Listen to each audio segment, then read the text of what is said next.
Le dernier numéro des Annales des mines réalité industrielle était consacré aux biothérapies et aux bioproductions. Alors pour faire clair, c'était plutôt consacré aux médicaments, aux biomédicaments et à la façon de les produire. Les biomédicaments, c'était pendant très longtemps une affaire de spécialistes. C'est devenu aujourd'hui quelque chose de, on va dire, presque courant. Tout le monde a entendu parler des vaccins à base d'ARN messager. Eh bien, c'est un biomédicament, c'est un médicament qui est produit par des méthodes biologiques ou qui est constitué d'éléments biologiques. Ces biomédicaments représentent une véritable révolution. On considère qu'aujourd'hui, ces médicaments représentent près de 20% des médicaments qui sont administrés dans le monde pour un chiffre d'affaires qui dépasse les 300 milliards d'euros.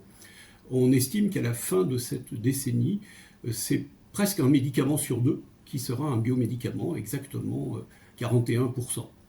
Donc, vous voyez cette importance des biomédicaments. La France, aujourd'hui, est un importateur de biomédicaments. Près de 90% des médicaments biologiques sont importés.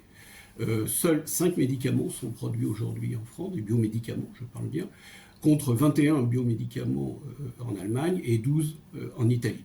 Donc, face à ce défi qui est la bioproduction et qui a augmenté le nombre de biomédicaments produits en France, il y a eu une mobilisation de l'ensemble des acteurs du domaine en France. Et justement, cette revue Réalité industrielle a eu pour objectif de présenter le panorama complet de ces activités. Alors, activités à la fois de recherche fondamentale, recherche clinique, recherche technologique, mais également de l'ensemble des acteurs des pouvoirs publics qui sont présents sur ce terrain, et puis, bien entendu, les industriels.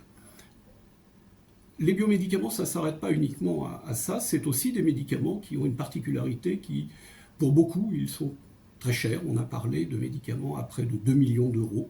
Et donc, il y a un vrai défi à relever dans ce domaine, à la fois en termes d'évaluation, mais également en termes d'accès pour tous les patients à ces médicaments. Et c'est pour ça que dans ce numéro, l'aspect évaluation et l'aspect prix est également abordé. Puis enfin, et vous l'avez compris, il pose des questions en termes d'éthique, en termes d'accès à chacun à ces biomédicaments, et une partie est consacrée à cette activité par 2 grands spécialistes du domaine de l'éthique.